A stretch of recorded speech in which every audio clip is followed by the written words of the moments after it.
دوستان سلام، من بهنام رجبی هستم، مدرس دوره آموزش حسابداری مقدماتی. رسیدیم به قسمت هفتم از فصل نهم. این جلسه ما در این بخش از فصل خودمون هستیم و موضوع این جلسه‌مون بررسی روش فایفو و عملکرد فایفو در دو حالت دائمی و ادواری انباره. قبل از اینکه بریم سراغ مطالب این ویدیو و محتوای آموزش این ویدیو، میخوام تو پرانتز بهتون بگم مواردی که من در این ویدیو میخوام بهتون بگم با فرض بر اینه که شما این فصل رو تا اینجا کامل دیدین. یعنی فرضم بر اینه که قسمت قبلی که روش‌های نگهداری موجودی کالا هست و قسمت‌های قبلیش که روش‌های محاسبات بهای تمام شده هست رو کامل دیدین. با فایفو، لایفو، میانگین موزون، شناسایی ویژه و روش ادواری و دائمی آشنایی دارین، از نحوه عملکردشون مطلع هستین. حالا تو این ویدیو و 3 ویدیوی آینده به این نکته رسیدیم که وقتی فایفو در تقابل انبار دائمی یا ادواری قرار میگیره چه حالتی اتفاق میفته. ما جلسات گذشته عیناً با خود فایفو، لایفو، شناسایی ویژه، میانگین موزون، دائمی و ادواری آشنا شدیم، ولی خب با توجه به جنبندی که داشتیم دیدیم که یه شرکت میتونه روش نگهداریش دائمی یا ادواری باشه و همزمان روش فایفو، لایفو، میانگین موزون، شناسایی ویژه رو هم داشته باشه، یکی از اینا البته. و حالا باید توی 4 ویدیو که اولیش میشه این ویدیو با همدیگه تقابل اینا رو با همدیگه ببینیم تا از نحوه عمل کردش در شرایط مختلف هم با خبر بشیم. خب من میرم سراغ یه فایل اکسل. یه اکسلی براتون آماده کردم. این اکسل 2 بخش داره. یه بخش میشه این گزارشه که دارید اینجا میبینین، گردش انبار رو داره نشون میده. یه بخشش هم میشه ترسیمی از یه سیستم دائمی با روش فایفو که ما الان عملکردش رو میبینیم. پایین ترم بیایم باز همون گردشه رو عیناً داریم با ترسیمی از سیستم ادواری در حالت فایفو که جفتش رو با هم دیگه بررسی میکنیم و من قراره سلول به سلول این بخشا رو بهتون توضیح بدم. این جدول رو خب تو جلسات گذشته هم دیدین که تو روش دائمی برای اینکه بتونیم محاسبات بهای تموم شدهمون رو داشته باشیم میایم یه ستون تاریخ میذاریم و 3 ستون وارده و صادره و مانده رو ایجاد میکنیم و هر ستون وارد، صادره و مانده رو به 3 بخش تعداد و فی و کل تقسیم میکنیم. و در نهایت من برای اینکه یه ذره از نظر چشمی خب راحت تر باشین اومدم وارده ها رو که اثری مثبت رو انبار دارن به رنگ سبز آوردم بک‌گراندشون رو، صادره ها رو قرمز کردم، مانده ها رو هم که اینجا رنگی خودشون رو دادم. و در نهایت این جدوله یه همچین چیزیه. ببین یه جدوله خامیه که هیچی نداره و من قراره که مرحله به مرحله توضیح بدم این عددهایی که اینجا نشستن چجوری نشستن. خب از ابتدا شروع میکنیم. ببین ما یه گزارش گردش کالا داریم. این یه جور کاردکس کالا. فرض کنید برای یه کالای خاصه. مثلا من اینجا میزنم گردشه، بذارید بنویسمش که اصلا اینو میارم ستون پایین،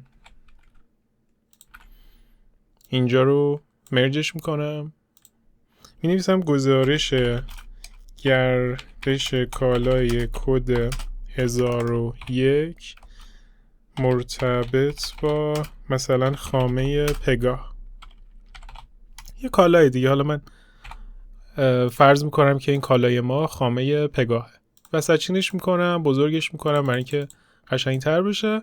در نهایت ما اینجا الان با یه گزارشی طرف هستیم که مربوط به خامه پگاهه و یه ذره ملموس‌تر شد حالتی که می‌خواستیم بررسی کنیم. این به ذهنم الان رسید که اصلا اینو بیا یه اسم بذار و اینو می‌خوایم تو روش دائمی رو حالت فایفو با هم بررسی کنیم. خب ما جدول ترسیمیمون رو کشیدیم، جدول ترسیمی سیستم دائمی. چجوری میایم وارد می‌کنیم دیتا رو؟ خب گردش خامه رو داریم، میگیم تو تاریخ 1/1402 ما اول دوره داریم، یعنی 20 عدد خامه به قیمت 1500 تومان و مجموعاً 30,000 ریال یا 30,000 تومان هستن تو تا انبار ما بوده و از سال قبل اومده. تو تاریخ 15/1 یه خرید داشتیم 20 عدد به قیمت 1600 و قیمت کل 32,000 که حاصل ضرب این 2 تا عدده. در تاریخ 3/2 یه خرید دیگه داشتیم به تعداد 30 تا فی 1700 و در نهایت جمع 51,000. و 15 فروش داشتیم به قیمت 25 عدد، ولی نمیدونیم با چه فی فروختیم. بچه این فی فروش نیست. ببینید ما تو انبار یه قیمت فروش داریم که اونو میدونیم، مثلا نیازی به محاسبات نداره. یه بهای تمام شده کالای فروش رفته داریم. این خامه‌ای که من فروختم چقدر برای خودم تموم شده بود. خب شاید سوال کنید ما که میدونیم چقدر خریدیم خامه رو، پس میدونیم چقدر تموم شده. ما میدونیم چقدر خامه رو خریدیم، ولی زمانی که به اینجا رسیدیم و خامه رو داشتیم میفروختیم، این 25 عدد از کدوم یکی از این خامه ها کم شده بود؟ چون هر خامه ما قیمت متفاوتی داره. این 25 تا چی میگفت؟ میگفت چند تا از این 1500 تا، چند تا 1600 تا، چند تا 1700 تا که بیاد اینجا یه قیمتی بشینه. اینو چی تعیین میکنه؟ اینو فایفو تعیین میکنه.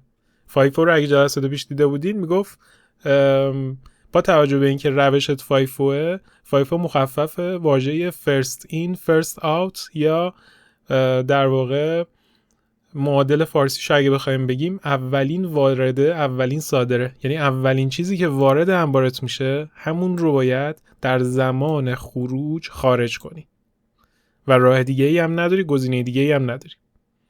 و ما قرار این حالت رو بیایم تو حالت سیستم دائمی انبار پیاده کنیم.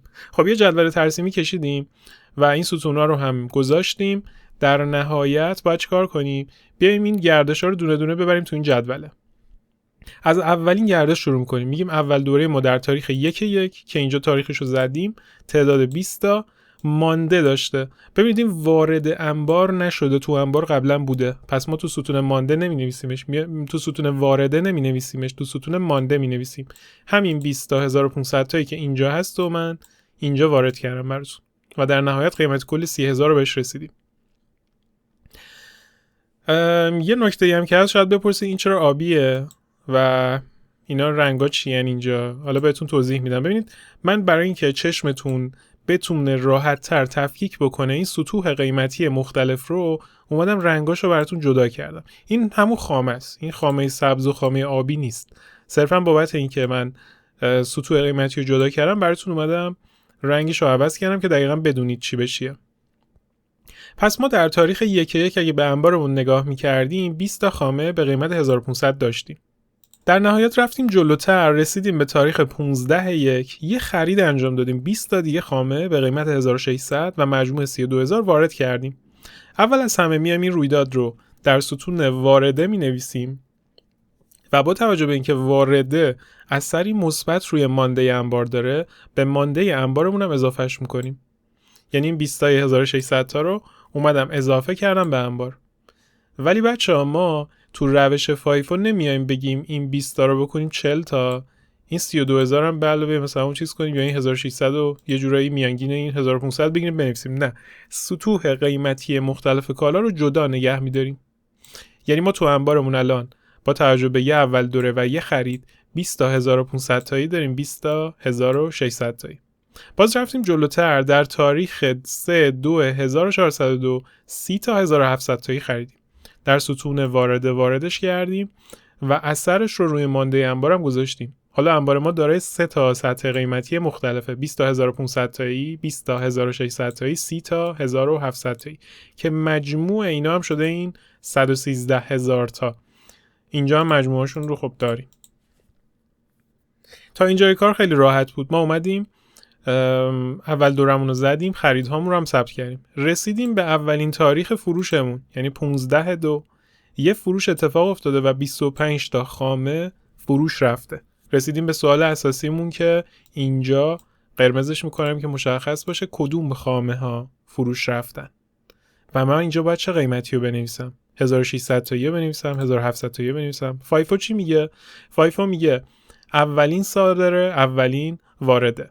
یعنی اولین وارده ما بوده این آبیا، پس اول آبیا رو خارج کنی. تعداد فروشمون چند تاست؟ 25 تا. آبیا به تنهایی کفایت فروش ما رو نمیدن، ولی تمام آبیا رو میایم خارج میکنیم. چقدر دیگه سفارشمون بوده؟ 5 تا. 5 تا دیگه از لایه بعدی برمیداریم. نمیایم نارنجی رو برداریم، میایم دقیقاً از لایه بعدی یا صف بعدی که کالاها هستن برمیداریم. در نهایت 5 تا سبز 1600 تایی و 20 تا آبی 1500 تایی برداشتیم. این که میگم آبی خامه آبی نه ها، اصلا کالاش همونه، سطوح قیمتی مختلف رو با رنگشون دارم صدا میزنم که در نهایت این 4 تا رو، یعنی این 2 تا آیتم رو با هم جمع کنی 20 تا 1500 تا به علاوه 5 تا 1600 تا میشه این 38000 تا که فرمولش هم میبینید. فرمولش رو اینجا براتون نوشتم که بتونین ببینید.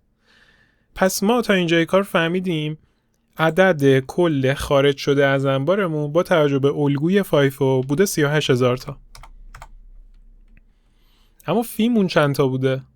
ما باید 1500 تا رو بنویسیم چون 20 تا بوده، یا 1600 تا رو بنویسیم چون آخری بوده؟ هیچ کدوم بچه‌ها. ما دیگه کاری با قیمت 1500 و 1600 نداریم، اینا قیمت خریدامون بودن. اینجا ولی میشه بهای تموم شدهمون. بهای تموم شده رو میایم یه مساوی میذاریم، میگیم این 38000 تقسیم بر 25 بهای تموم شده ما زمانی که این خامه ها خارج شدن در تاریخ 15/2 بوده 1520 تا. یعنی این خامه ها با قیمت 1520 تا که برای ما تموم شده از انبار خارج شدن. به جواب اولی رسیدیم، سبزش میکنم. هنوز به این دومیه نرسیدیم. تا اینجای کار عملکرد فایفو رو با هم دیگه دیدیم. خیلی جالبه. خیلی راحت حساب میکنه، ولی خب این تو یک کالاه. زیادی هیجان زده نشید، فکر نکنین انقدرم راحته. اینا رو نرم افزار حساب میکنه. شما نمیتونید کل کالاها رو در تمام تاریخ‌ها بیاد این مدلی حساب کنید. پس تا اینجای کار ما فهمیدیم که الان این فروش ما با چه بهای تمام شده خارج شد و در نهایت وقتی این صادره اینجا ثبت میشه یه اثری روی این مانده بالا میذاره و کلا ردیف آبی ما از بین رفت، ردیف سبزمون هم 5 تا ازش کم شد و این شد مانده جدید انبار ما.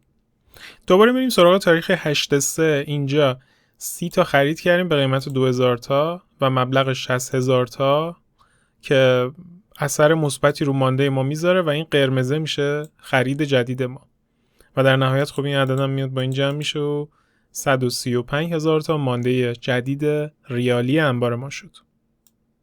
تا اینجای کار که آسونه. میریم به تاریخ 10/5 دوباره یه فروش. چند تا فروش انجام دادیم؟ خب اینجا زده 30 تا فروش انجام شده. از کدوم کالا باید برداریم؟ فایفو خب به ما میگه برو از بالا، از اولین کالاهایی که وارد انبارتون شدن خارج کن. اولین کالاها اینا بودن. 30 تا کالا یعنی 15 تا سبز، یعنی کل لایه سبز ما از بین میره و 15 تا هم از نارنجی باید کم بشه که در نهایت این مانده میمونه. 15 تا نارنجی میمونه، 30 تا قرمز. و این صادره ما 15 تا سبز، 15 تا نارنجی که ارزش این دوتا میشه 49500. یعنی بهای تمام شده ما در این سفارش 10/15 بوده 49500. اینو من ثبت میکنم. فی عددی چقدر بوده دیگه قاعدتا میدونید. یه مساوی میذارم 49500 تقسیم بر عدد 30 که یعنی ما در تاریخ 5/10 اگه 30 تا خامه فروختیم هر خامه برامون در اومده 1650 تا با توجه به اینکه 15 تاش 1600 بوده، 15 تاش 1700 یه میانگین گرفته قیمتش رو به ما داده. این بود اثر فایفو در سیستم دائمی. فایفو مشخص میکرد کدوم کالاها باید اول خارج بشن که بهای تمام شده رو بده. سیستم دائمی به صورت دائم و مداوم داره بهای تمام شده رو حساب میکنه و گردش‌ها رو رصد میکنه. چه جوری؟ ببینید ما تو سیستم دائمی در هر تاریخی که یه گردشی رو انبارمون اتفاق افتاده اینجا آیتم داریم و این آیتم ها هر کدومشون در ارزش انبار و بهای تمام شده اثر گذارن. سیستم دائمی داره آیتم به آیتم و با توجه به هر گردش برای ما محاسبه میکنه و این خیلی روش جالبیه.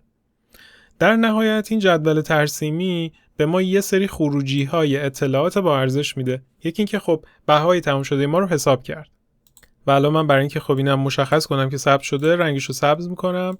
اینم سبز شد و اوکیه. بهای تمام شده ما در این دو تا سفارش دقیق حساب شد. بخش بعدی اینه که ببینید ما وقتی ستونهای کل وارده رو جمع میکنیم به یه آیتمی میرسیم به اسم خرید طی دوره. خرید طی دوره چیه؟ یعنی ما طی دوره مالی که داریم این محاسبات رو انجام میدیم مجموع خریدمون چقدر بوده. بخش صادره وقتی ستونهای کلش رو جمع میکنیم به ما آیتمی رو به اسم این BTKF نیست، این بهای تمام شده کالای فروش رفته است، چون طولانی بود به صورت خلاصه من کلمات اولش رو نوشتم. بهای تمام شده کالای فروش رفته که ما 2 تا سفارش فروش رفته داشتیم بهای تمام شدهشون شده این عدد. حالا قیمت فروششون میتونه یه عدد دیگه باشه، خب عددش باید بالاتر هم باشه با توجه به سودی که داره. ولی چیزی که برای خودمون تموم شده، این خامه ها رو چقدر برای خودمون تموم شده؟ بهای تموم شده 87500 تومان.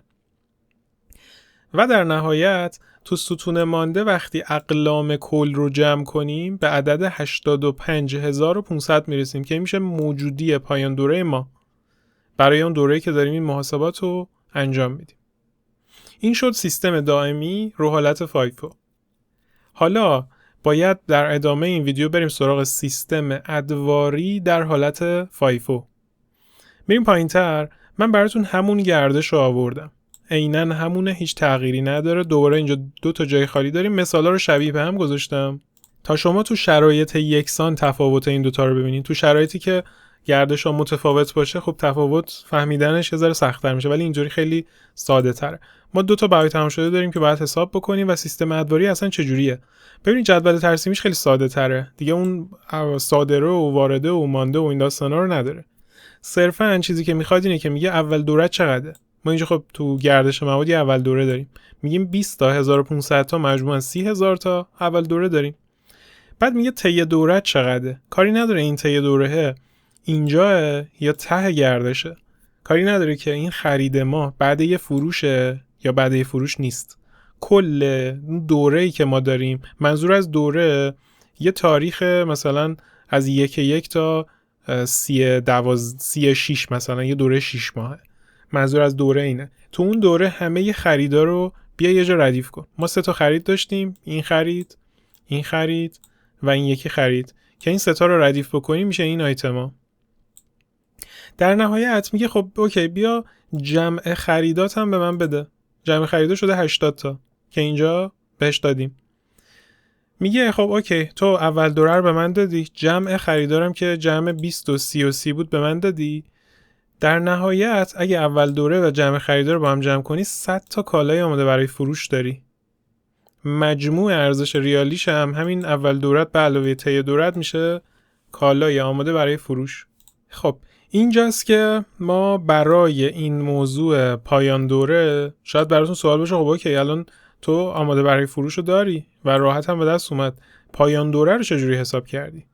پایان دوره رو بخوایم حساب کنیم میریم سراغ جدول بغلی. جدول بغلی چی میگه؟ جدول بغلی میایم کلاً موجودی انبارمون و هر چیزی که هست مینویسیم در سطوح قیمتی مختلف. 20 تا 1500 تایی، 20 تا 1600 تایی، 30 تا 1700 تایی و 30 تا 2000 تایی در تاریخ‌های مختلف.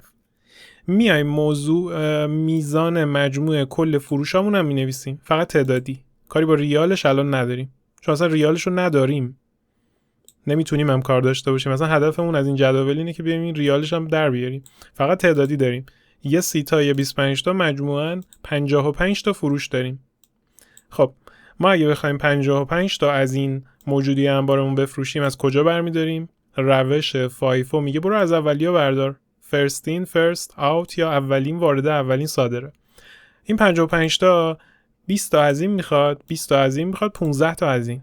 در واقع دو ردیف بالا کلن حذف میشه و این میشه 15 تا، اینم قرمزم سر جای خودش میمونه. در نهایت میشه این پایان دوره ما. پس ما پایان دوره‌مون رو اینجوری حساب کردیم. با توجه به اینکه روشمون فایفو بود، ما مقدار فروشمون رو داشتیم، اول دوره خریدامون هم داشتیم. پس ما اومدیم خریدامون رو با هم جمع کردیم، منهای فروشمون کردیم و پایان دوره‌مون رو به دست آوردیم. پایان دوره‌مون شد یه 15 تا یه 30 تا جمعاً 45 تا که اینجا نوشتمش. جمع ارزش ریالیش هم خب میدونستیم این 15 تا 1700 تایی بوده، این 30 تا 2000 تایی بوده، جمع اینا شده 85500 تا نوشتیمش. تشابهات سیستم ادواری دائمی ببینید خیلی جالبه. پایان دوره ما اینجا شده 85500، بریم بالا، پایان دوره ما 85500. بهای تمام شده کالای فروش رفته ما شده اینجا. البته بذارید خرید طی دوره هم بگم. خرید طی دوره شده 143000 تا، اینجا هم شده 143000 تا. خب تقریبا طبیعیه که یکسان در بیاد چون خریدا که تغییری نداشته. بهای تمام شده کالای فروش رفته 87500. اینجا چقدر بوده؟ اینجا پایان دوره رو داریم. حالا بذاریم ماشین حسابم براتون بیارم. ببینید بهای تمام شده کالای فروش رفته رو چجوری حساب میکنیم. این 173,000 تا رو منهای این کنیم، باید به ما بهای تمام شده رو بدن. مجموع کالای آماده برای فروشمون که خودش از اول دوره و طی دوره به دست اومده بود منهای پایان دوره میشه بهای تمام شده، که اگه من یه ماشین حساب بیارم 173,000 منهای 85,500 شد پایان دوره ما 87,500 تومان. خیلی جالبه. دقیقاً ما تو سیستم ادواری و دائمی اعدادمون یکی در اومد، ولی بچه‌ها آیا همیشه یکیه؟ اگه یکیه پس چرا میگیم دائمی دقت بالاتری، ادواری دائمی دقت بالاتری داره ولی ادواری نداره؟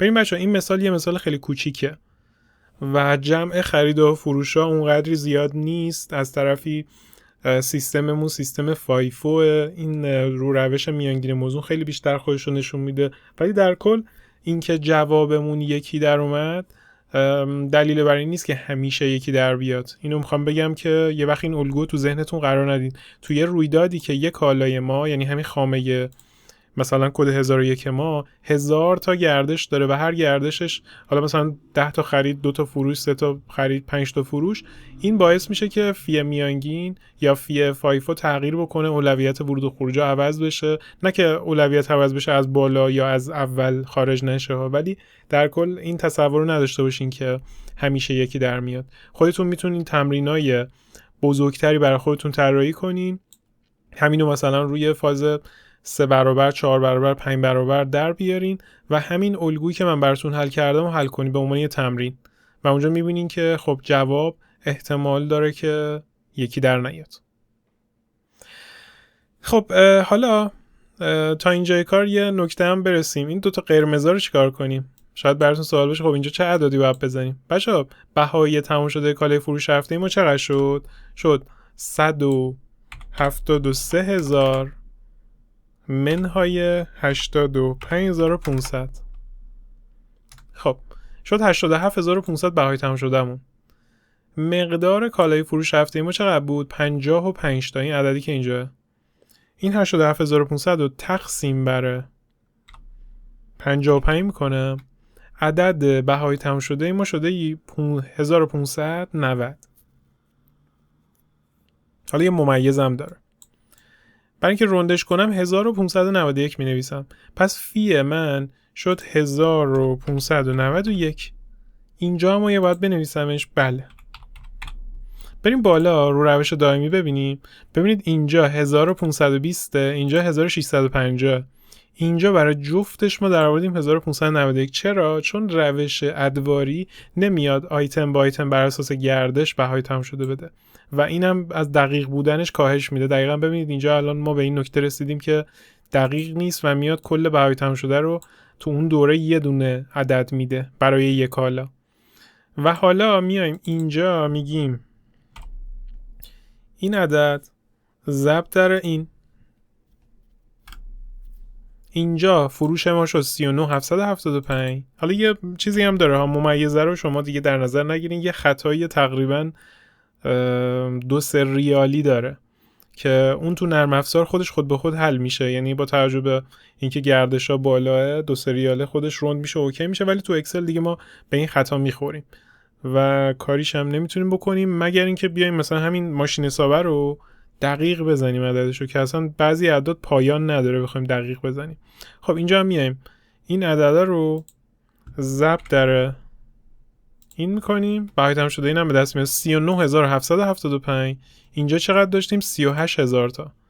بعد پایین میشه 47,730. بالا چقدر داشتیم؟ 49,500. همینجا سیستم دائمی ثابت کرد که دقیق تره. این روش قاعدتا روش دقیق تریه، چون اومده الان هر سفارش رو دقیق حساب کرده و اگر ما بر اساس شرایطی اطلاعاتی نیاز داشته باشیم که سود ناخالص هر سفارش رو ببینیم، سیستم دائمی راحت‌تر به ما پاسخ میده. ادواری اینو خیلی قشنگ به ما نمیگه. خب بچه‌ها من توی این ویدیو براتون سعی کردم یه عملیاتی از سیستم دائمی و ادواری رو پیاده سازی کنم و امیدوارم که این ویدیو براتون مفید بوده باشه. فکر نمی کنم جایی تو اینترنت بتونین پیدا کنید به این دیتیلی بیاد براتون روش ادواری و دائمی و سیستم فایفو رو آموزش بده. هرچند که سیستم فایفو شاید خیلی کاربردی هم نباشه، ولی هدفم اینه که واقعا شما بیس انبار و دانش حسابداری انبارتون خیلی قوی بالا بیاد تا هم برای دوره‌های پیشرفته آماده بشین، هم کلا هرچی بیس اطلاعاتیتون بالاتر باشه در آینده حسابدار موفقی میشین، چون دید عمیق‌تر و بازتری به موضوعات خواهید داشت. مثل حسابدار معمولی نیستین که بره با نرم افزار کار کنه، صرفاً بزنه دکمه محاسبه قیمت‌گذاری انبار و اصلا ندونه که این محاسبه چجوری داره انجام میشه. الان شما به درجه‌ای رسیدین که میتونین فایفو رو در روش دائمی و ادواری، البته به شرط اینکه بعد این ویدیو برید تمرین کنید، انجامش بدید به صورت دستی.